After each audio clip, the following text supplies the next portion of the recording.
स्वागत है आप सभी का एक और न्यू वीडियो पर। देखिए आपके एमपी बोर्ड एग्जामिनेशन 2024 में अब सिर्फ 2 महीने बचे हुए हैं। दिसंबर और जनवरी फरवरी में आपके बोर्ड एग्जामिनेशन स्टार्ट हो जाएंगे।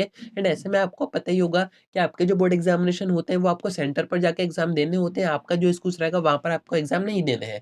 एंड ये जो सेंटर आपको बताया जाता है ये बोर्ड की तरफ से आपको बताया जाता है। एडमिट कार्ड पर आपका सेंटर आ जाता है, वहीं पर जाकर आप एग्जाम देते हो। पर एमपी बोर्ड की तरफ से कुछ ऐसी अपडेट सामने आ रही है कि अभी तक आपके जो सेंटर है वो डिसाइड ही नहीं हुए हैं कि बच्चों को कहाँ पर बैठाना है। साथ में टीचर्स की ड्यूटी भी अभी फिक्स नहीं की गई है कि कौन से टीचर्स की कहाँ पर ड्यूटी रहेगी। ऐसे ही और भी जो अरेंजमेंट होती हैं सेंटर की, जैसे कि आपके पानी पीने की, सीसीटीवी कैमरा की, या फिर सिटिंग अरेंजमेंट बेंचेस वगैरह ठीक है या फिर नहीं है, इन सभी की अभी तक अरेंजमेंट नहीं की गई है। साथ में एमपी बोर्ड एग्जामिनेशन के जो क्वेश्चन पेपर्स आउट हुए थे प्रीवियस सेशन में, उस पर भी यहाँ पर फोकस किया जा रहा है कि जो सेंटर थे वो पास पास बना दिए थे, वहां पर जो टीचर्स थे उनकी आपस में सेटिंग थी, उन्होंने कुछ भी कैप्चर वगैरह करके पेपर्स आउट कर दिए थे। क्या नहीं अरेंजमेंट करने का एमपी बोर्ड सोच रहा है, आगे आपको वीडियो में बताता हूँ। एंड तक बने रहिए। नए हैं तो सब्सक्राइब के साथ साथ नोटिफिकेशन आइकन जरूर से ऑन करके रखिएगा। एमपी बोर्ड एग्जामिनेशन से जुड़ी सारी इंपॉर्टेंट अपडेट्स आप तक टाइम पर पहुंच जाएंगी। अब देखिए कुछ अपडेट सामने आ रही है, आप अभी स्क्रीन पर देख ही रहे हैं कि बोर्ड परीक्षा के 2 माह शेष, अब चुनाव के बाद ही परीक्षा केंद्रों का निर्धारण किया जाएगा, यानी कि डिसाइड किया जाएगा कि परीक्षा जो सेंटर है वो कहाँ कहाँ पर बनाने हैं।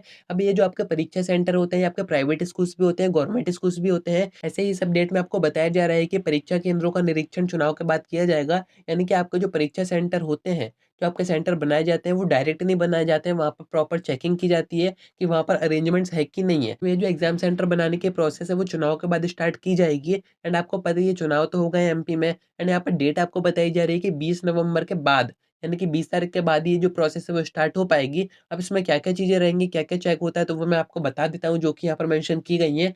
फर्स्ट तो आपकी सिटिंग अरेंजमेंट, यानी कि जो फर्नीचर वगैरह है, बेंचेस वगैरह है, वो प्रॉपर है या फिर नहीं है। सेकंड आते हैं सीसीटीवी कैमरा। अब सीसीटीवी कैमरा क्यों ज़रूरी है उसका भी मैं आपको बता देता हूँ। एमपी बोर्ड एग्जामिनेशन में प्राइवेसी की काफ़ी ज़्यादा ज़रूरत है, क्योंकि आपको पता ही है एमपी बोर्ड एग्जामिनेशन के जो क्वेश्चन पेपर होते हैं वो कैसे ना कैसे करके आउट हो ही जाते हैं।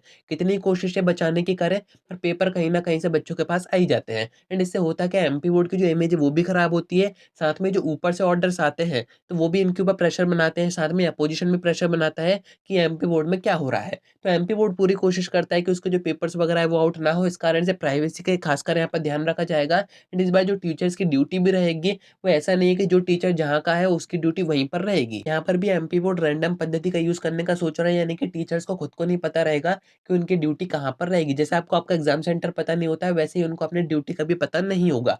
साथ में ये जो टीचर्स की ड्यूटी डिसाइड की जाएगी वो आपके डिस्ट्रिक्ट के कलेक्टर के द्वारा की जाएगी। ये सब इस अपडेट्स में आपको बताया जा रहा है, आप चाहें तो वीडियो पॉज करके भी पढ़ सकते हैं। और एक बात का यहाँ पर खास ध्यान रखा जा रहा है कि बच्चों का जो एग्जाम सेंटर रहेगा वो उनके एड्रेस से या फिर उनका जो स्कूल है उससे ज़्यादा दूर नहीं होना चाहिए। क्योंकि प्रीवियस सेशन में क्या हुआ था, काफ़ी सारे ऐसे गाँव के बच्चे थे जिनका जो सेंटर है वो काफ़ी दूर-दूर रखा गया था, 15 से 20 किलोमीटर की दूरी पर, तो बच्चों को परेशानी ना हो। तो एमपी बोर्ड की तरफ से तैयारियाँ तो 20 तारीख से शुरू हो ही जाएँगी, देखते हैं कि आगे क्या होता है। अभी आपके आगे जो डमी एडमिट कार्ड आएँगे उसमें भी आपको काफ़ी कुछ इन्फॉर्मेशन दी रहेगी, वो सब मैं आपको आगे बता ही दूँगा, तो कनेक्टेड रहिएगा। आज के वीडियो में इतना ही, कोई डाउट आता है कमेंट कर सकते हैं या फिर आप मुझसे इंस्टा पर डीएम करके बात भी कर सकते हैं।